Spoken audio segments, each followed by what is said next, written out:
to LOA Today. I'm Walt Jason. With me today, the man who is thoughts become things, Neo Positivity. This is your daily dose of happy. We are so happy you decided to join us today.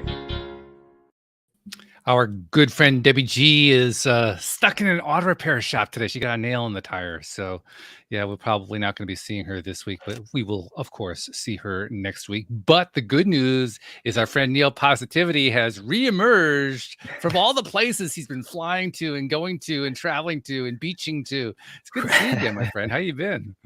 Life is good, brother. Life is good. This law of attraction, this whole law of attraction thing, it is a doozy. It is. It really is. Yeah, no doubt about that. And you've been doozying it up lately. I mean, because you've had a lot of cool stuff you've been working on and doing and having fun with and so forth.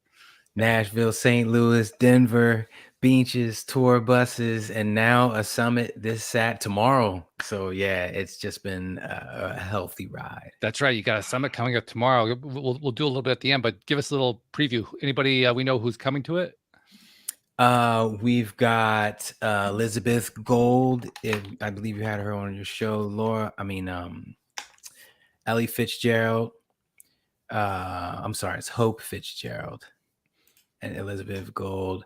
Gary Malkin, 7-time Emmy Award winner. Nate Zalesnik from the Netflix series Superhumans. Katie Chonacas, we interviewed her here. She's a Hollywood actress, just landed another big gig. Vanessa Emberson, she's #1 speaker coach in the whole dental realm. Emily Somerset and Robert, I forgot his last name, Emily's husband. They're going to be in there too. We'll just call him that, They're the Scott Roberts, that's what it is. They'll be in there too. So I booked up a great lineup of 6 speakers, and then I met wonderful people after that, like Sandee, that are just, I can't wait till my next summit to, put their information out there. I might do them every 6 months now. Like I was doing them every month before. So it was just jump in, but now I'm doing them every 6 months. So I want to make sure I get enough in there. I don't know. I may do another one in October. Yeah, this guy's like the king of the summits. In addition to being thoughts become things, this guy hits summits out of the park. It's just unbelievable what he does. But we don't have to wait until your next summit to get to know Sandee. So let's get to know her right now. This is Sandee Sgarlata. Sandee is an author. She's a coach. She has a lot of things going for her. But one of the things I love going for her the best is the title of her previous book, not one that's coming out now, but the one that's previous to it, Happiness Solved. Climbing 100 Steps. I love that because we do your daily dose of happy. If you're going to have a guest on your daily dose of happy, it might as well be a happiness expert. So Sandee, thank you for joining us today. Thank you for having me, Walt and Neo. It's so great to finally meet you both in person. Well, this is in today's world. This is kind of like in person, right? It's virtually in person. Yeah, right. Yeah. Exactly. If I can see you and hear you, it's in person. It is. I've met so many amazing people, and then when we do finally meet in person, it's like, makes it that much better. Yeah. So how'd you get onto the happiness kick? I got to ask you that first and foremost. Oh, wow. So it's been a lifelong journey, of course, as all of our journeys are. It really started with a project that I was doing for a class when I was working towards my bachelor's degree. I finally finished it 35 years after I graduated from high school. Wow. So it's never too late. No. And I had to put together a company, and I just started writing. And I've been a life coach, certified life coach since 2004. I'd been doing it many years prior to that. And so I'm writing this out and I'm like, this is a book. And I put it on hold for a little bit. And in 2019, when I was dropping my son off at college, it was like the floodgates opened up. And when I write, it doesn't stop. Like it's almost like downloaded information. And I just, and that's when you find out how fast of a typist you really are, right? Oh, I know, right? Tap into the source. A direct tap to the source. Direct tap. Right. So I couldn't come up with a title. And in my corporate world, I had come across this company called Recruiting Solved because I'm a recruiter. I'm like, I love that. And I have this t-shirt my son would wear and everything. So it was always in front of me. And I was like, I've already finished the book by that point. And I was like, happiness solved. And then I added the climbing 100 steps, and there's a story behind that. That's a metaphor. So it really comes back to the climbing 100 steps. When I was young, when I was 12 years old, we lived on the Severn River outside of Annapolis, and there was 100 steps that led from the river dock up to the house. And it was my happy place. And it was because I was also an amateur figure skater. Every time I climbed the steps, I could hear the Rocky song, and it was such a challenge, and I'd be running up it. So one day, it was actually September 30th, 1978, I found out I was climbing the 100 steps with a girlfriend, found out that my brother tragically died while serving in the U.S. Army, and my whole life came crumbling down. And so I ended up hitting rock bottom with cocaine abuse in 1990, January of 1990. And that was the first day of me just wanting to get back to the happy feeling I felt while climbing the 100 steps. So it's a metaphor, but there's some, because I think what started when we first moved there, I was like a few years younger. It was like 1, 2, 3. That was a game for me to count the steps. So that's how I know there literally was 100 steps. Okay. So I've been on that journey, and everything I talk about in my book is how I live my life and have lived my life for 32 years, going on 33. I love that. Well, I love how, you, like so many people, have discovered happiness after a crash and burn. I've been there. I think just about everybody who's ever been a guest on this show has been there. There's something about going through a crash and burn. All of a sudden you feel like things are worthwhile in a way that they weren't worthwhile before. Yeah. You appreciate more, to put it in the short vernacular, right? Of course. Yeah. But here's the thing. And that's why this book, I felt like it had to come out. That wasn't even the first traumatic thing that happened in my life. It was probably the third or fourth. And I had a slew of things even after I have been on this journey. And that's just life, because every time we're facing an extreme challenge, we grow. And that's what we're here for. I just had a podcast guest yesterday, and we had a whole conversation about that, because he really goes into the science behind it. And it was so fascinating, because I was like, the purpose of everyone is growth, whether you're a plant, a seed you put in the ground, a dog, animal, like it's about growth. And that's why it's so great when you get to the other side of some sort of traumatic experience you have in your life, that you get to a point. And of course, you're building that muscle. I've been building that muscle since I was in the womb. Okay. And I'm not going to tell you how many years I've been on this planet, but you can just guess and figure it out, think about it. But, it's like a muscle, and it's growing and it's strong. It gets stronger. When you get to the other side, you really to embody and embrace, this happened for me, not to me. Yeah. And that's really the trick, isn't it? Coming to that terms with that fact. It's something that we don't think of as a fact. We think of it as an impossibility. That's usually where we start. Right. And then over time, we perhaps come to terms with it. And then you get far enough along the path, you look far enough back, and you begin to realize that there really was a fact there all along that you didn't really recognize was there before. Yeah. But to bring back what you said in the beginning, is most people reach that point after they have some sort of tragedy or trauma in their life. I wrote this book because I don't want people to have to go through that. Like, if your life is good, stop chasing after the new car and the better partner and the things that you think are going to make you happy, because your time is now. It's now. Don't wait for the new job or the promotion. Find the happy in everyday things, because life is so short and you don't know when it's going to be taken from you. We don't know, right? And then the odd part is that when you do finally get there, then the things show up. Yeah, because that's when the law of attraction comes into play. I mean, duh. It's funny. I'll say two things. We attract what we put out there, so. One of the biggest sayings that stuck with me since the beginning of learning about the law of attraction was, don't make this moment just a means to an end. This next moment, no matter what it is, the new car, the new house, can't be more important than this one right here, because that one isn't certain, for one. You might feel disappointed if we set a timeline for two.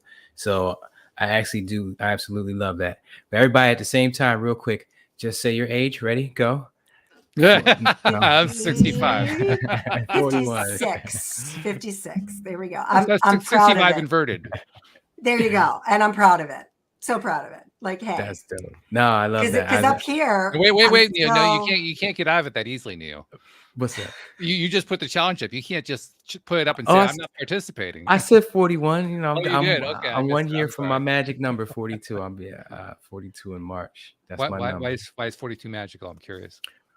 I don't know. It's just been a number that's followed me my whole life. Okay. It was my dad's old football number. The highway we drove down every day. His badge number ended up being 420. Okay. Yeah, so it's just followed me everywhere. I got it tattooed on my arm. And now that we talked about it, I guarantee I'm going to look at my clock right at 4:42. Like everybody's going to see 42 somewhere in the next 6 hours. I guarantee it. And you'll see it a few times a day, right? Yeah. There it is. And every time I see it, that's like another. I use plenty of things as reminders to wake up, but that's another one. Like, ooh, 42, wake up. Step out of everything, get grounded. All right, I'm here in this moment. And then back to whatever email I was working on. Love it. But that you got to do that. You got to separate yourself as often as you can remember to. A couple other things about 42, by the way. That was Jackie Robinson's number when he was a baseball player. Yes. And it's also the answer to life, the universe, and everything. Yeah. You feel like that? If you ask Google what's the answer to life, it's going to say 42. 42. Yeah. I'm glad you said that because not that I don't study numbers, but numbers are so important in our lives, and we all have our own numbers that mean something to us. Mine was 44, and I know it's a very spiritual number, but I was wondering what 42 was because it's just wasn't in my awareness. So thank you. Because I'd be like dying, like I want to Google it right now. And it's just a me thing. I don't think you'll find anything on it except for the whole answer to life thing. But yeah, it's just been my number. 7 times 6 is 42. That's the only high multiplication number I could remember when I was younger. I love it. I love it. Only thing above 3, maybe 4 that I was getting when I was in first grade or whatever. So yeah. I went ahead and Googled it because I've got 2 screens up here. And MIT University, they wrote this September 10th, 2019. The answer to life, the universe, and everything. Mm-hmm. Woo! Yeah. Well, there you go. That was based on a series of books by Douglas Adams and The Hitchhiker's Guide to Hitchhiker's Guide to the Galaxy. My friend Louis D'Souza, who does the Monday shows with me and Anne Marie Young, describes that series beautifully. He says it's the best collection of rubbish ever written. And that's pretty much what it is. Have you read it? All of it, yes. There's actually 5 volumes. Books?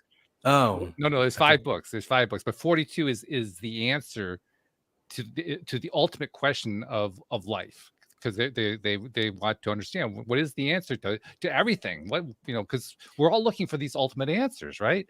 And so they actually build a computer to find out, a massive computer to find out what the answer is. And on the day that the answer is ready to come out, everybody shows up. There's TV crews and everything. And one of the representatives of all the this isn't just Earth. This is like, massive numbers of planets around the universe and so forth. They're all tuned in to find out what the answer is. And the computer says, you're not going to like it. The answer is 42. And everybody says, oh my God, we just realized we forgot to ask what the ultimate question was. So they build another computer to find out what the ultimate question is. And the computer that they build is the planet Earth. Oh, wow. The best rubbish ever written. Absolutely the best rubbish ever written. That sounds like a great movie.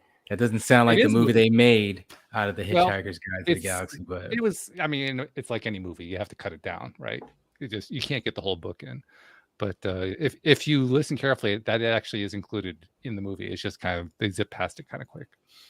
Nice. But anyway, back to our guest, Sandee. Well, first of all, I have to congratulate you because you've fallen right into the mode that we fall into here of just raising vibe, getting into that happiness space. So welcome, and you're doing a beautiful job. Thank you. Vibe up, baby. Vibe up. Vibe up. There you go. So let's. I just made that up, by the way. I just want everybody to know. As of this moment, that's me. Okay, so copyright 2022 Neo Positivity. Got it. Vibe up. Yep. All right. It's all yours. So you went through the crash and burn. You went through the rebirth. You started learning to appreciate stuff that you never really appreciated before, and found good things coming out of that. Got into the life coaching, and give us like a little 1-minute biography of what's happened since then, because that's the part we often skip over. We talk about how we got there, how we got to the place, but then what was life afterward? Life afterward was I'll sum it up very, very briefly. After that, I got married, was in an oil and vinegar kind of relationship. That's all I like to say, because my ex-husband and I are very, very good friends. Great. And we're like brother and sister. So that's really great. I had 4 miscarriages and 1 child. So I lost 4 babies. That was really rough. And then the most challenging thing thus far in my life, out of everything else and everything I had done led up to that moment. And that is, my ex-husband was driving drunk, hit a motorcycle, and killed 2 people. Oh. And it was 2 weeks after my son's 13th birthday. And so to see my son on his hands and knees crying and punching the floor was just, your heart gets ripped out. So that was in 2013. My ex-husband went to prison in 2014. He was a very, very award-winning top lawyer in his field, in his sector of law that he practiced. And he just got out of prison December. Wow. So my son was 13 when he went to prison, and when he got out, my son was 21. Yeah. And so I was stuck in a place of, how on earth am I going to raise this child, this little boy, with this thing hanging over his head? And we did it. He's going into a senior year of college. He's had great internships every summer.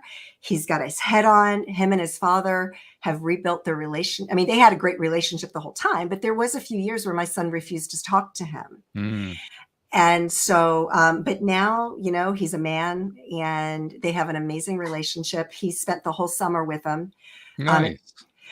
Which was great. I mean, he lives locally, but my son stayed the whole summer with him, and because they needed that time to reconnect. And everything is going great, and we're still picking up the pieces. And my son still knows that at some point he's going to have to go into therapy, and he's just not ready. I'm like, that's okay, but he's in check, and he's, because of my experiences, I know that he will never use cocaine. He's in college, and that's still a very big thing today. And so, he's good. He's good. So, so that's what happened after. But still, I still wake up every day and I'm happy, because I know that these things have happened for me, not to me. And it's just made me such a stronger person. And as a matter of fact, one of my coaching clients that I'm going to be seeing tomorrow is a 19-year-old boy who's really struggling. I work with some elite athletes, and so I'm going to go and sit down and talk with them, and and I'm not getting paid for this or anything. I'm just going to go and just be there for him, because I've done that with my son for so many years, and it's just, it's part of my mission and my passion to help other people and to be there for people when they need it.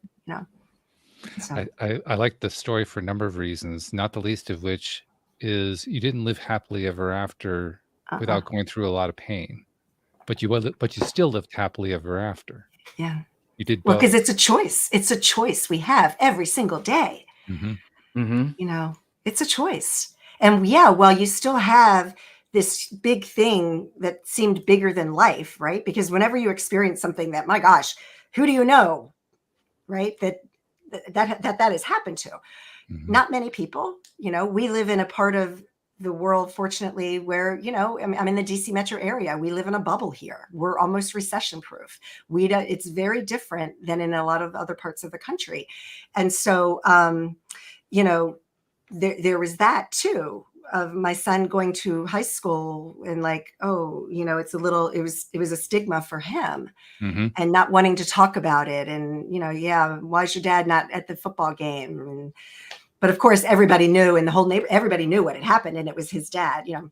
Right. But anyway, it's still, you know, you have a choice every day. And I had a choice to make because I wanted to be the example for my son that, yes, this happened, but it's not who we are. And as a matter of fact, my son, in his college essay, he wrote how he experienced the tragedy. And if I could just read it really quickly. Sure. Because it's just really profound that he was 15 or 16 when he wrote this.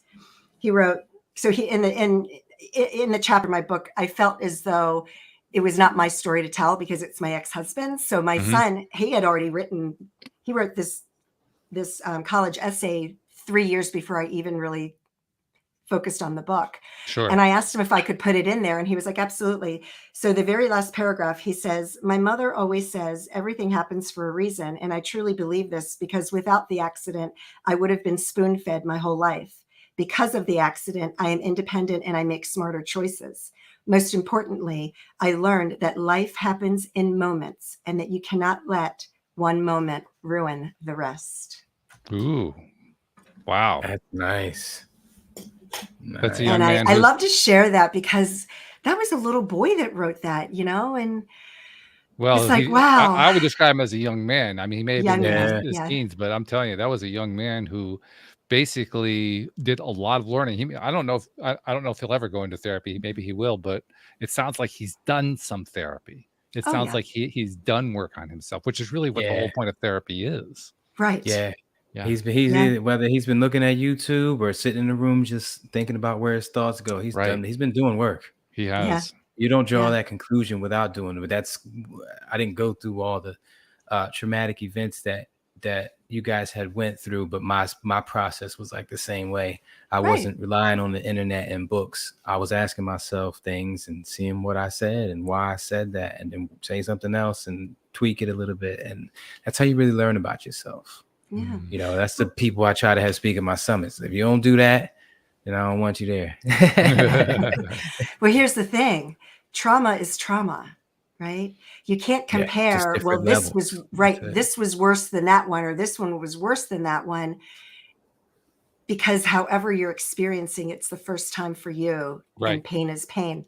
Pain, you can't say this pain hurts more than that pain, because if it's the first time you're experiencing it, then it's real. It hurts. It's hard. It's actually an incomplete statement. The complete statement is this hurts more than that from whose perspective. Right. Exactly. Yeah. Because you're going to get a different answer from every person. That's right.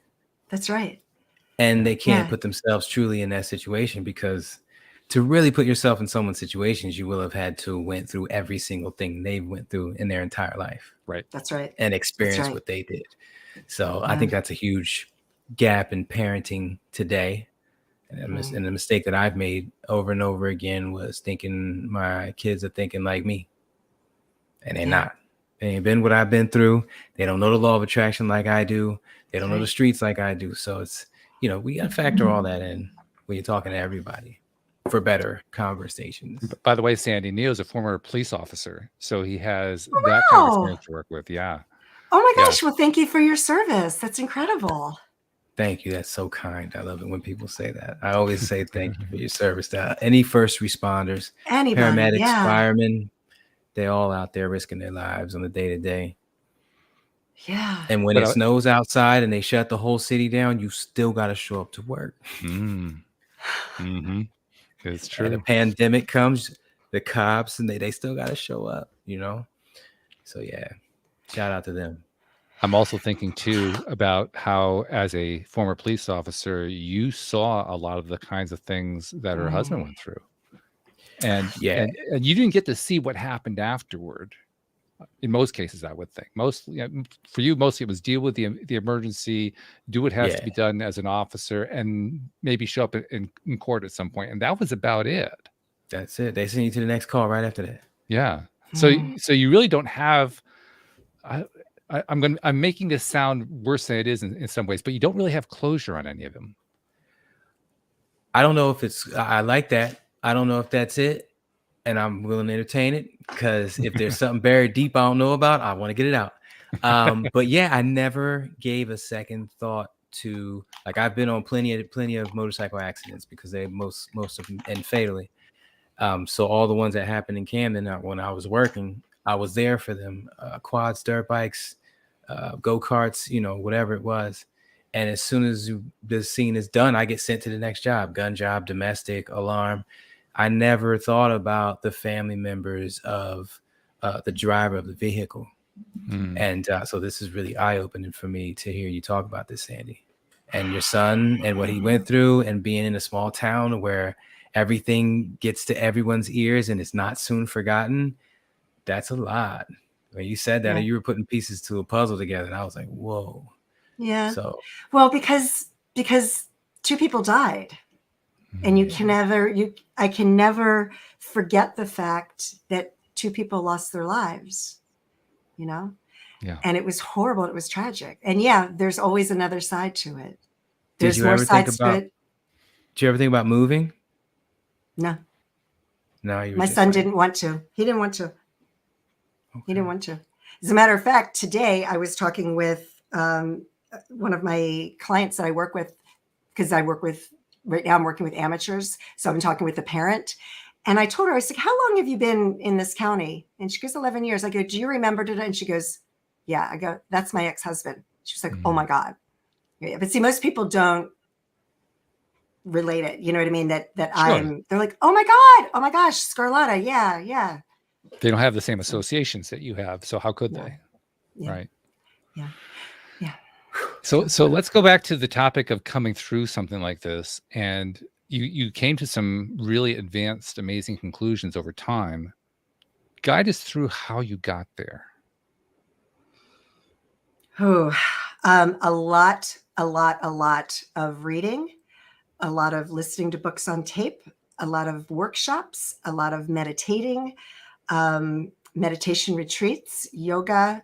I think running a marathon was really cool, because when I was training, I was listening to audiobooks. It was I just became a self-help junkie. Yeah. So there wasn't one thing. It's all of it.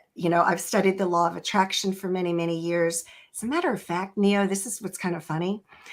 In 2002, 3, 4, 5, 6, probably up till 2009, when I would get on stage and talk, or when I would put together a workshop, what I didn't know until The Secret came out. Do you remember The Secret, the movie? Yeah. It wasn't until that came out that I realized that I had been talking about and teaching the law of attraction, and I didn't even know it was the whole a thing. time. I was like, there's a name for this? Right. Yeah. I'm like, where have I been? Like, what rock have I been? But it just made sense to me. I was teaching the law of attraction and didn't even know it. Did you have a label for it? Did you have a name for it?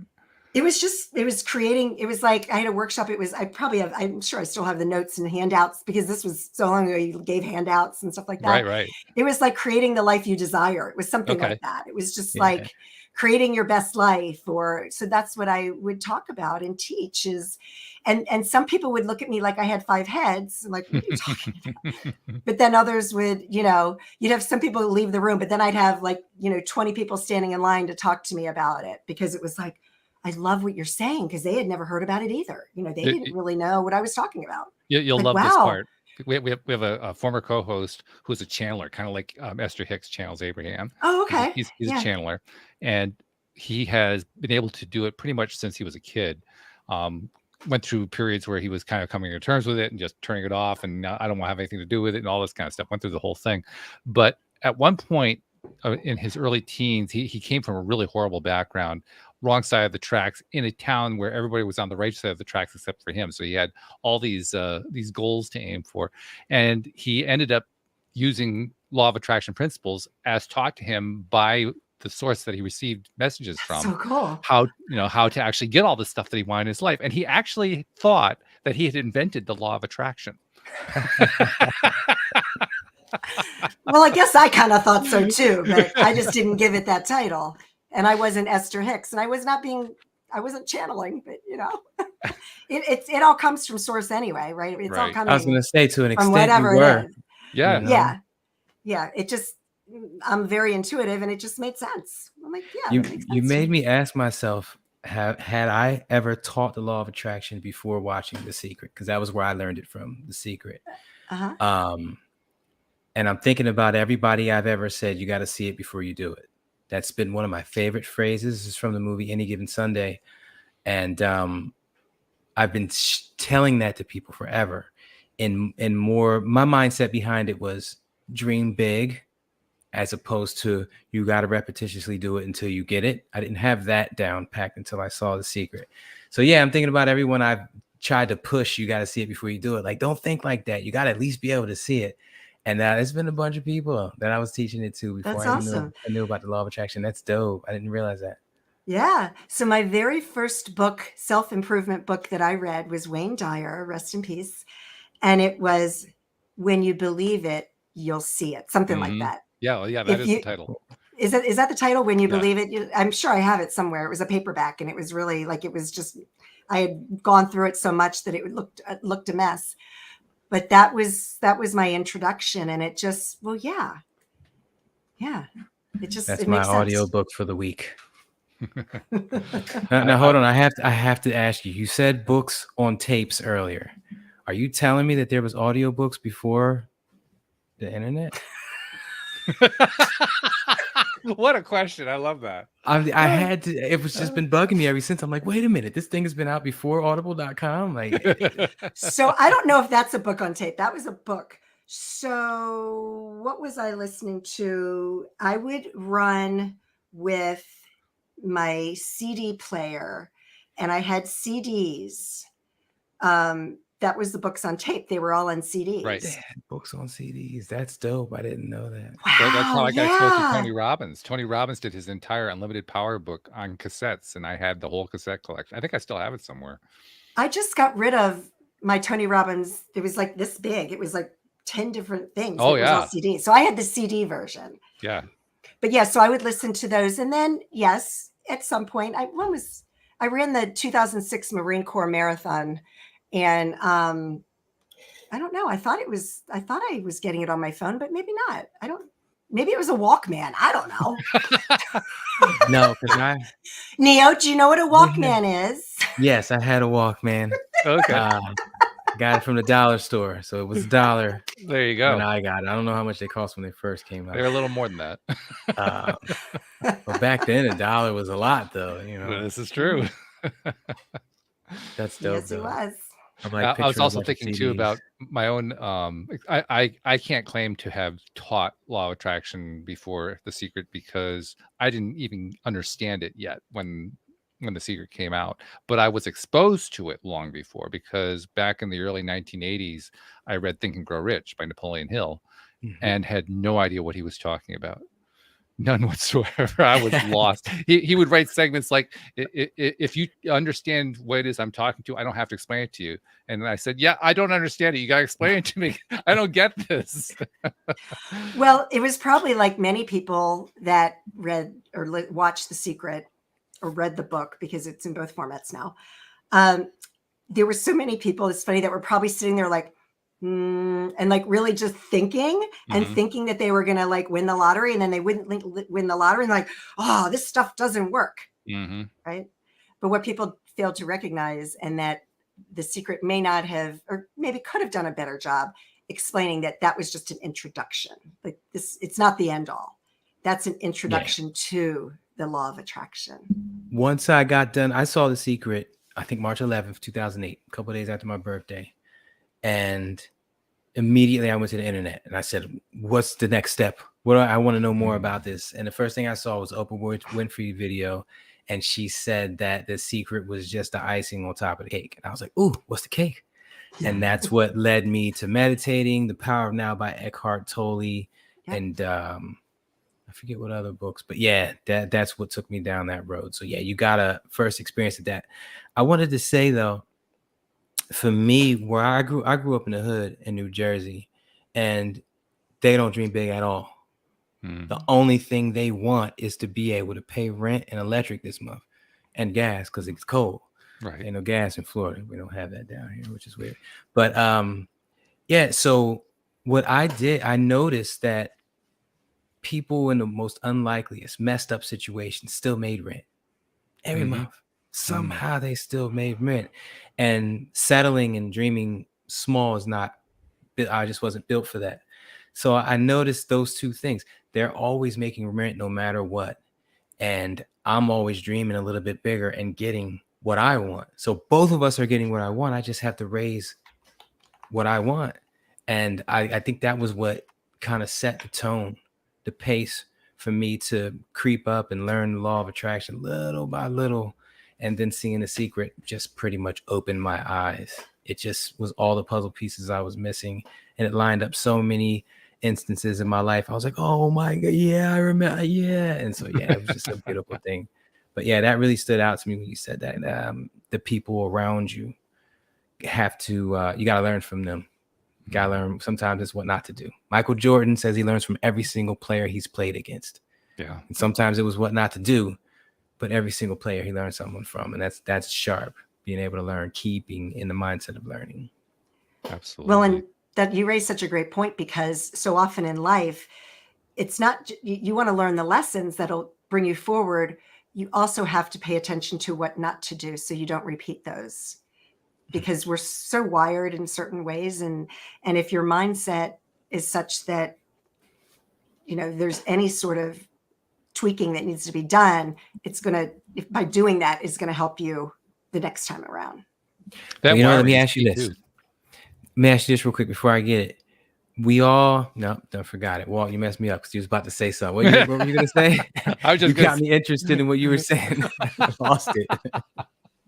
No, I was just saying that the wiring is key. And we were talking about actually on the show a couple of days ago, how that wiring can be so deeply ingrained that even when you do the work on yourself, it can be a major ordeal to move it in some way, to let go of it, replace it, write over it like a new tape.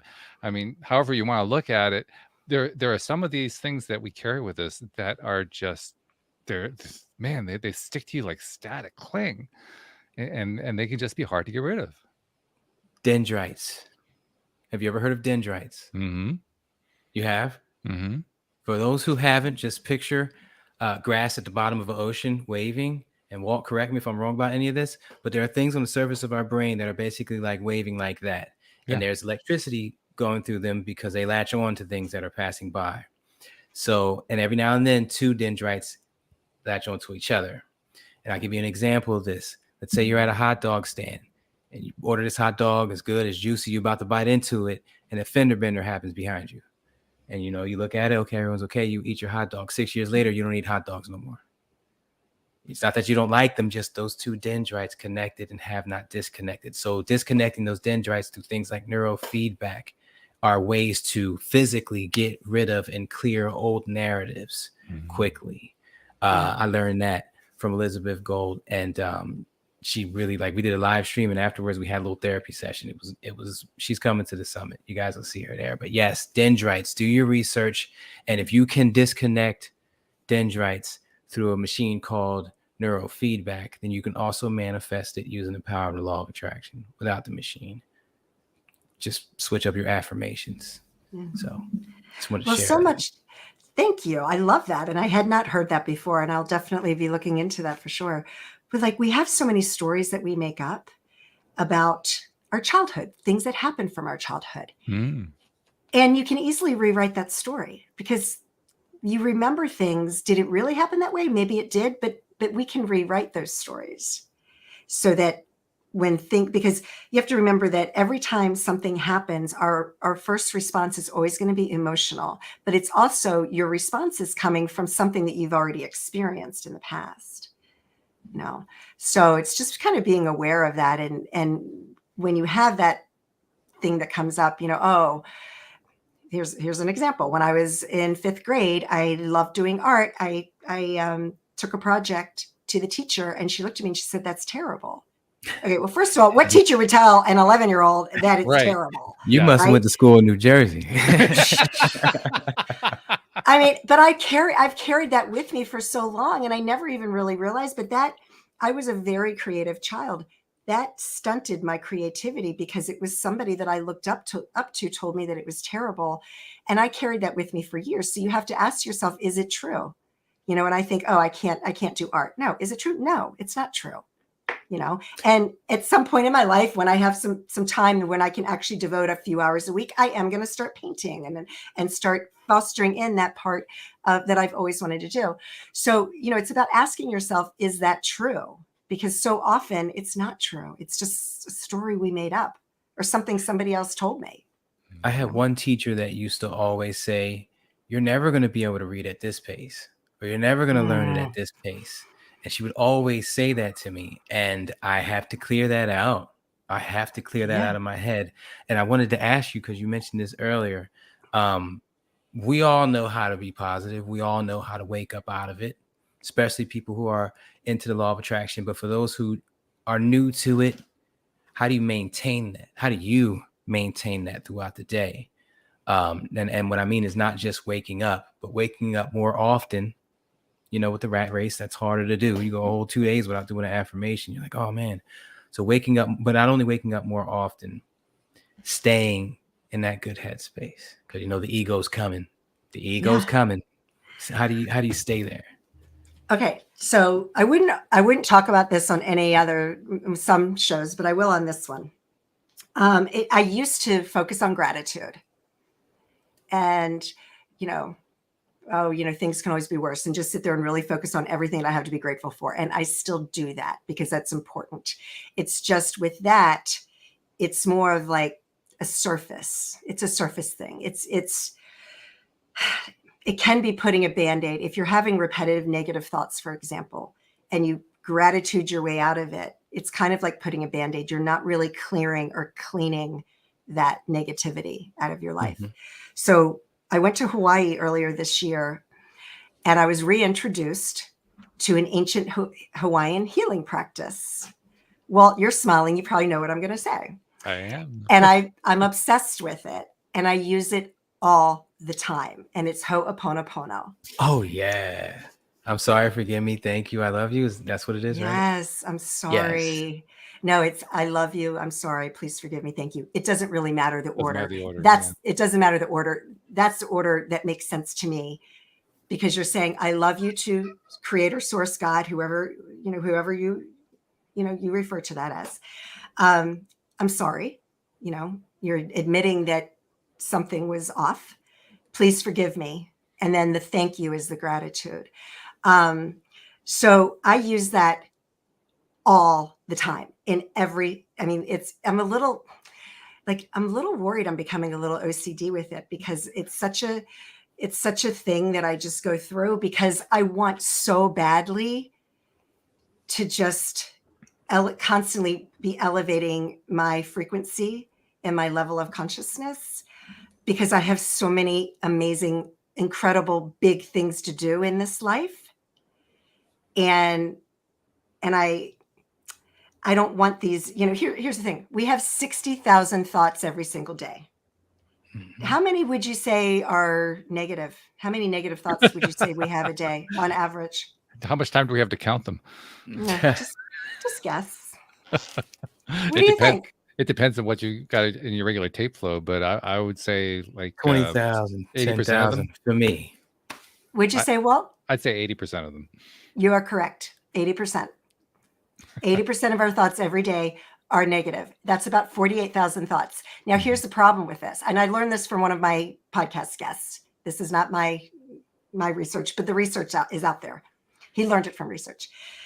The problem with that is that tomorrow, 95% of the negative thoughts that you had today are going to still be there. And it's going to keep going day after day after day. So that's why it's so important. And that's why I'm obsessed with Ho'oponopono, because I really want to just every day. The thoughts are, they're going to come in, but I'm going to get rid of them just as quickly as they come in, because I've got big stuff to do. And I so believe in the law of attraction. And if I keep thinking any of these negative thoughts, I'm just going to be pushing away what I really am trying so hard to pull into my reality. I like I've adapted. I want you to try this too. I've adapted the concept. I don't fear death. Obviously, I'm a pilot. I'm a cop in the most dangerous city in America. I've been in a bunch of situations. When it's time, it's time. I've accepted every part of life. The only thing I fear is my negative thoughts. And because it's the only thing I fear, when they start, I notice them sooner than later, which means I can do my shift, whether it's go outside, breathe, affirmation, whatever I do after that. But I notice them right away. And that's why I was like, I got to get myself to that point, because coming from the hood and working in the hood, they were constant. And I needed to flex this muscle to work differently. So I love that. I love that so much. I'm not at 80%. I think I'm at about 75% positive, 25% what ifs. I believe that, actually. I believe that. I'm going up to 80. Just from knowing you in the time that I've known you, I believe that, because if you're anything at all like you are here on the program, that makes total sense to me. You know what? I'm gonna move that number to 86 because you made me think just now. 86 is a more that's a more appropriate. And I totally agree with you because I don't think that I have that many negative thoughts every day. I don't think any of us. There's there's a lot that goes on that we're not even aware of, though. But yeah, I mean, because I do the work and I don't even care about the numbers, don't matter to me. And you know what I mean? But I love the humor that you put into it, Neo. So yeah, I mean, if you're doing the work, I don't think it's that much.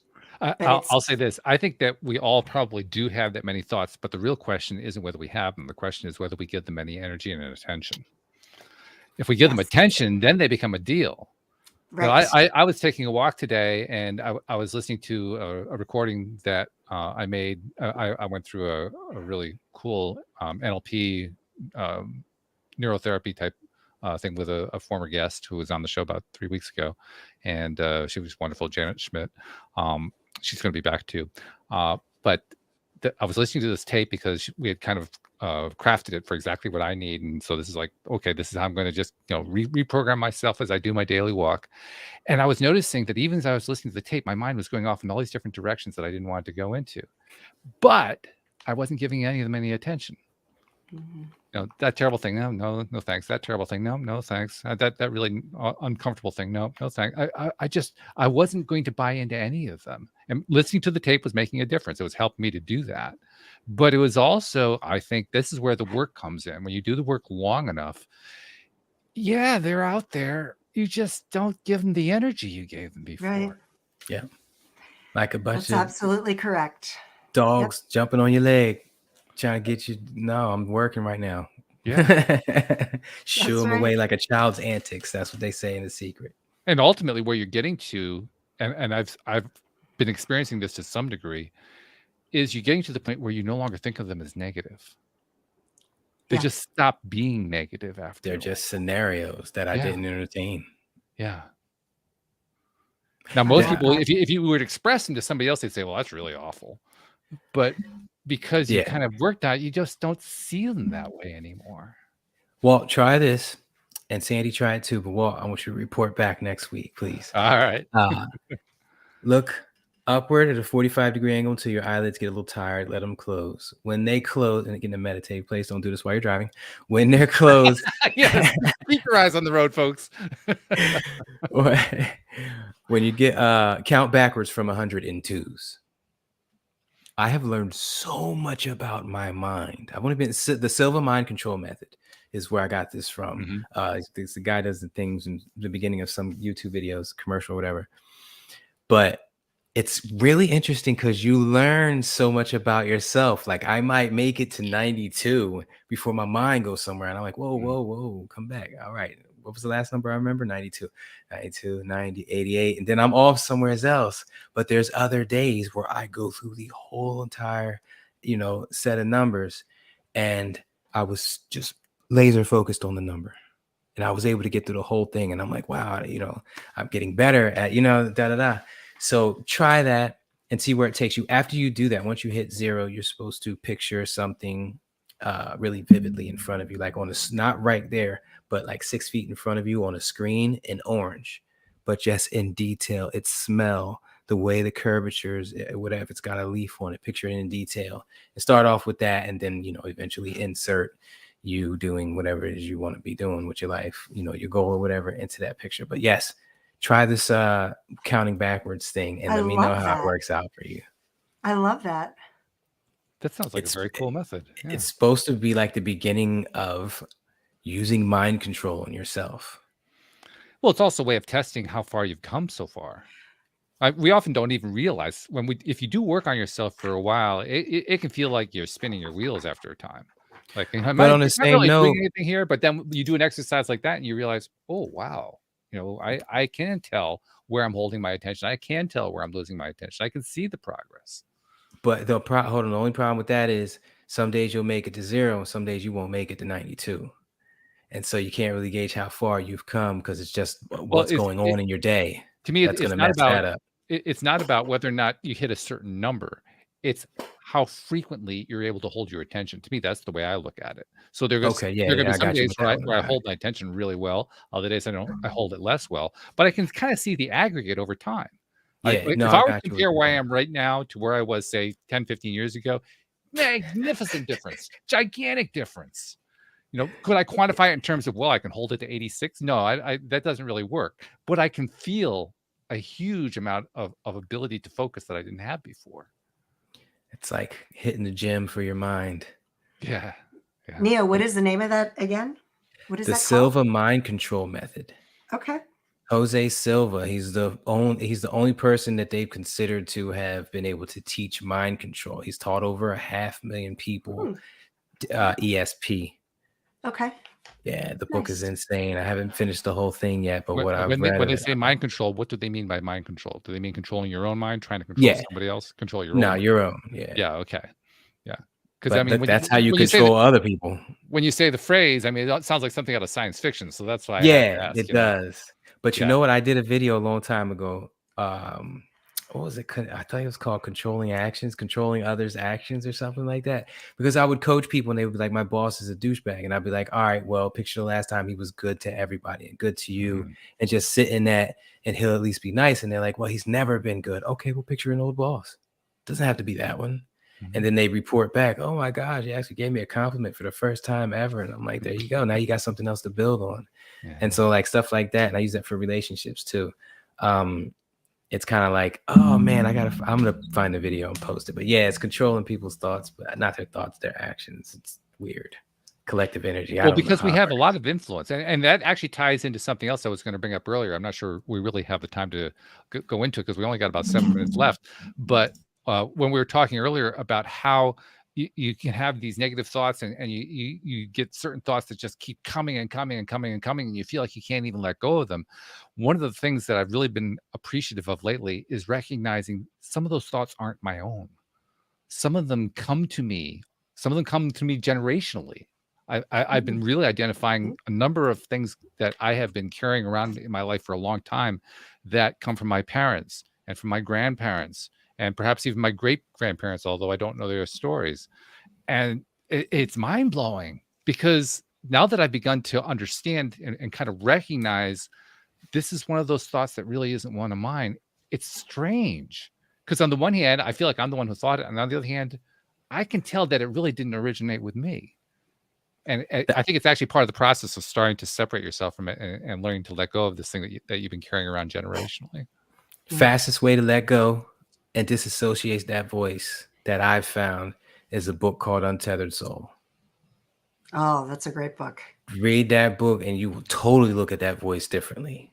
Like I don't look at that voice the same. I've taken all of its power. I need to read that again. Yeah, once you take its power, it's going to still come in and do its thing. But once again, instead of a dog jumping up on your leg that you have to shoo away, it's a voice, a hollow voice, saying words you don't even understand. It's easier to shoo away. The Untethered Soul, that book changed everything. Debbie G put me onto that book in December. All right. Yeah. Okay. Yeah, I'll have to check that one out then. Untethered Soul. Hey, we are running out of time. Before we go, we got to get a couple of pieces of information from Sandee, because first of all, you mentioned the book that has just come out. You mentioned to us off screen that there's something else coming out soon that you really can't tell us about just yet, but you can at least tell us about you and your practice and your coaching and the services that you offer. So give people like a little bit of a lay of the land of, Sure. And your website real quick so I can make a banner. What's your website? It's sandeesgarlata.com. It's about as straightforward as you're going to get. So my second book was released last February, Happiness Solved: Climbing 100 Steps, and you can find that on Amazon, Barnes and Noble, and certainly go to my website to get it. If your readers or listeners would like a PDF version, they can email me at sandeesgarlata.com, and I'll send you the PDF for free. Nice. No issues there. That's so beautiful. I can talk about the next book. It's not ready. I can talk about it. It's just so I'm the co-author. It's my third book. It's called The Change: Insights into Self-Empowerment. And I'm one of roughly 20 other authors. It's produced by Jim Lutz and Jim Britt. So they're both international speakers, really great. Jim Britt was Tony Robbins' coach for the first 5 years of his, career. And the cool thing is that Les Brown wrote the foreword. And so the version that you will see on my website, if you go to my website, go to the books tab, there's a cover there. And I'm on the cover with Les Brown. So that one too, if you want to email me, I will certainly be happy to send you the free version, the PDF version, once I get it. So that was really exciting. My chapter is called Happiness Solved: Change Your Perspective, Change Your Life. Great title, by the way. Yes. Thank you. Yeah. So right now, I offer mastermind groups. I do corporate training. I work with, I have all sorts of corporate trainings that I can do for companies on various topics, a lot of soft skills type things. And I also work with elite athletes as a sports psychology coach, because I am a U.S. national and international figure skating coach.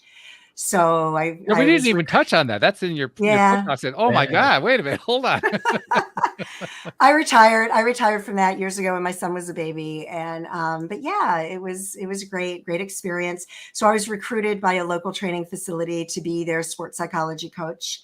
So I work with, some elite athletes in that, helping them just stay strong. And I actually have a brochure. I'm knocking things over. Mental toughness for athletes. You can see the little brain with the dumbbells. With the barbells. Yeah, right. Okay. I use that in one of my segments. I'm like, the brain is a muscle. It has muscle memory. Right. There's the thing there. Yeah. I have some other really awesome things going on too. My podcast has been going great. That's called Happiness Solved. And that website is happinesssolved.com, where you can see all of the episodes in one place. How long have you been doing that one? Episode 121 was released today. Very good. So episode 122 is released today, but I've recorded over 140 interviews so far. Interview number 142, Neo Positivity. Well, you know what? We can make that happen just like that. So you just put it out there. Yeah. Let's do it. I was going to ask you anyway. So, the energy with the collaboration is in the air. That's what Walt does. The way it works. The law of attraction doesn't just deliver to you once. It keeps delivering over and over and over again until you say, okay, got it. Thank you. Well, I can tell you this. We really got it with you, Sandee. This was just a wonderful visit. Thank you so much for joining us. So much fun. Thank you for sharing your insights, your wisdom, and something I've been really making a point of doing. I keep saying this as a reminder to myself every time. On behalf of all the people who have heard you and seen you, who you'll never see and you'll never meet, I want to thank you on their behalf, because we don't really hear from those people, but there are many people that you have positively influenced. And you won't ever see it. You won't ever know that it's there, but you can know in your mind, in your heart, it actually is there, that those people are being helped, that they are finding things in what you're saying and what you're teaching that's really beneficial in their lives. So on their behalf, thank you for what you do. Oh my gosh. Thank you. Yeah, thank you so much. Nobody's ever said that. So thank you. I appreciate it. You're very welcome. Thank you for joining us. Neo, thank you for being here. Hey, this is great. We got a chance to catch up again. I love that. Yes. And real quick before we go, Neo Positivity's Thoughts Become Things Summit is tomorrow, August 20th from noon to 4 p.m. right here in StreamYard. And like I said, great roundtable discussion of law of attraction tips and secrets. Don't miss it, you guys. Going to be good stuff. So thank you very much. Thank you to your speakers as well. Thank you to live streamers. We saw Debbie had actually tuned in, even though she couldn't join us today. So, hey, Deb. Thank you to our podcast listeners everywhere. We will see you all next time here on LOA Today. Goodbye, everybody.